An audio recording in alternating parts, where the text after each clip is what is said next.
एक छोटे से गांव में रवि नाम का आदमी रहता था। रवि अपने परिवार के साथ बहुत अच्छे से रहता था। रवि के पास एक पुराना ट्रैक्टर था, जिससे वह लोगों के खेत में काम करता और अपने परिवार का पेट पालता था। मगर कुछ दिनों से वह बिल्कुल खाली खड़ा था। वह सोचता है कि आजकल कोई काम के लिए भी नहीं आ रहा। मगर तभी वहां से गांव का एक आदमी आता है। वह उसके पास आ रहा है। उसे देखकर रवि बहुत ज्यादा खुश हो जाता है, क्योंकि वह रवि का बहुत पुराना ग्राहक था। रवि भाई, अगर तुम शाम के टाइम फ्री हो तो मेरे खेत में थोड़ा सा काम है, उसे कर देना। हाँ भाई, तुम परेशान मत हो। मैं शाम के टाइम बिल्कुल फ्री हूं। मैं तुम्हारे खेत में आ जाऊंगा। रवि उसे आदमी को हां कह देता है और वह आदमी बेफिक्र होकर चला जाता है। शाम के टाइम रवि अपना ट्रैक्टर लेकर खेत की ओर चल देता है। जाते ही वह खेत की जुताई करने लगता है। वह आदमी उससे कहता है कि भाई अच्छे से काम करना। फिर काम करने के बाद वह कहता है, अब मेरे पैसे दे दो, सारा काम खत्म हो गया, चाहे तो तुम चेक कर लेना। बस ऐसे ही रवि अपनी जिंदगी में गुजर बसर करता। मगर एक दिन जब रवि अपना ट्रैक्टर लेकर अपने घर जा रहा था, उसके ट्रैक्टर को एक चोर देख लेता है और कहता है, अरे वह कितना बढ़िया ट्रैक्टर है, इसे तो चोरी करना पड़ेगा, आज रात ही मैं इसे चोरी कर लूंगा। अगले दिन ही जब रवि अपने घर सो रहा था, तभी वहां पर वह घर आ जाता है। कर भाग भाग ट्रैक्टर की ओर जाता है और ट्रैक्टर के ऊपर बैठकर उसे ले जाता है।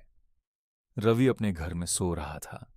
मगर जब रवि को कुछ आवाज का एहसास होता है, तो रवि अपने घर से बाहर आता है और ट्रैक्टर न देखकर बहुत घबरा जाता है और बोलता है, अरे मेरा ट्रैक्टर कहाँ गया है? अब मेरा क्या होगा? मैं अपना गुजारा ही ट्रैक्टर से करता था। अब मेरा क्या होगा? है जी, आप उदास मत हो। ये वैसे भी वह ट्रैक्टर बहुत ज्यादा पुराना हो गया था। अब आपको कहीं और काम ढूंढ लेना चाहिए। उदास बैठने से कुछ नहीं होगा। तुम बिल्कुल सही कह रही हो। मैं आज ही सरपंच के पास जाकर कोई काम मांगूंगा। क्या पता उनकी बड़ी हवेली में मुझे कुछ काम मिल जाए तो अच्छा रहेगा। रवि अपना सारा कुछ भूलकर सरपंच के यहां पर काम मांगने के लिए चला जाता है। सरपंच बाहर ही खड़ा था। रवि सरपंच से कहता है, सरपंच जी, क्या आपकी हवेली में मुझे कोई काम मिल जाऊंगा? मैं सारे काम करने के लिए तैयार हूं। रवि भाई, मेरे पास काम तो है, मगर उसे कम मेरे नौकर संभाल लेते हैं। अभी तुम्हारे लिए कोई काम नहीं है। जब काम आ जाएगा तो मैं तुम्हें बता दूंगा।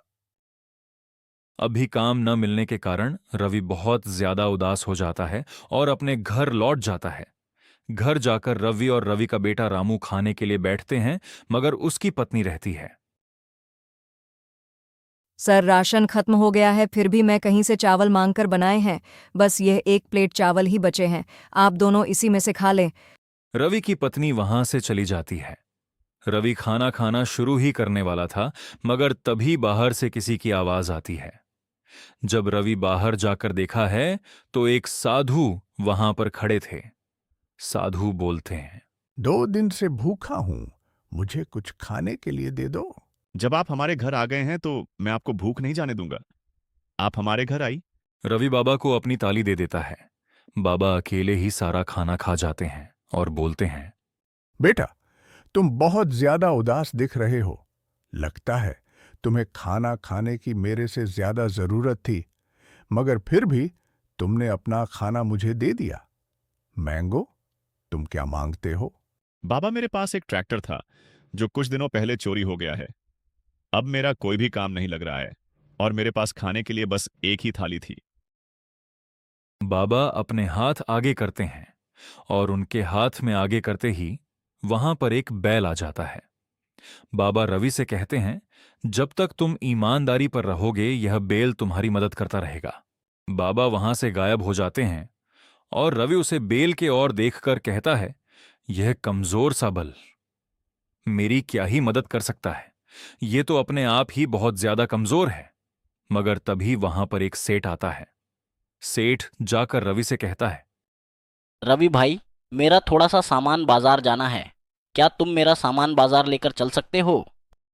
हाँ भाई, जरूर मैं तुम्हारा सामान बाजार लेकर जरूर जाऊंगा। मैं शाम को तुम्हारे घर आऊंगा। तुम बिल्कुल तैयार रहना।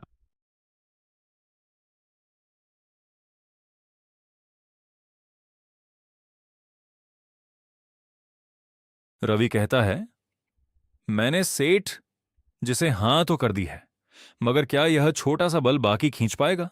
पर मेरे पास तो बाजी ही नहीं है। अब क्या होगा? मगर तभी वह एक बिल दो बड़े बैलों में बदल जाता है। उसे पर बाजी भी आ जाती है। रवि एकदम से बाजी पर बैठ जाता है और सारा काम कर देता है। आज एक अजीब बात हुई। वह छोटा सा बल दो बड़े बैलों में बदल गया और उसे पर बजी भी आ गई। मैंने सारा काम कर दिया और सेठ ने मुझे अच्छा पैसे भी दिए हैं। बाबा ने हमारी परेशानियों को दूर कर दिया। फिर रवि ऐसे ही काम करता रहता है और अपनी जिंदगी खुशी खुशी जीने लगता है। जो लोग हमारे चैनल पर नए हैं वह हमारे चैनल को सब्सक्राइब करें, और जिन्होंने हमारा चैनल सब्सक्राइब कर दिया है उनका दिल से बहुत बहुत धन्यवाद। Bye bye.